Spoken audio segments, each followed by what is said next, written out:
So guys, ayan po, at dahil wala kami mabili ng isda, nanghiram na lang kami ng pante or lambat panghuli ng isda at iuumang na po. Ayan. Lalim na dun. Ang lalim na ngayon dun. Lalim na!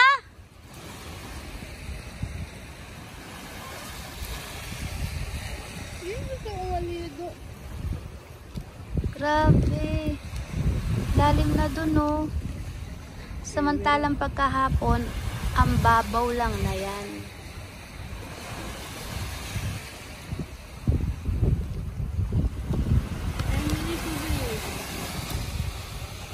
Yan po.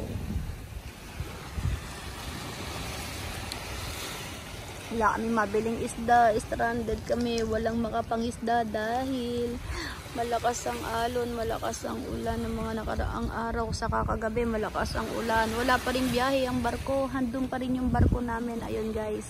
Ayun pa rin po yung barko na sinakyan namin hanggang ngayon. Pang-anim na araw na po namin dito. Ayan pa rin po. Ayan pa rin po. Pang isang linggo na po namin nawala sa Bulacan at pang-apat na araw na namin dito. Ayan po. Kaya yan, manghuhuli na lang po kami ng isda. Naubos na namin ang puso ng saging ng mga kapitbahay. Thank you po, minang pahiram po sa amin ng lambat. Ayan po sila kuya, yung bangka niya iniwan dyan. Nangingisda yung may-ari ng bangka na yan.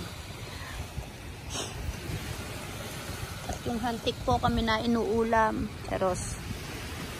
Ayan po, oh. Dito lang sila. Bye-bye.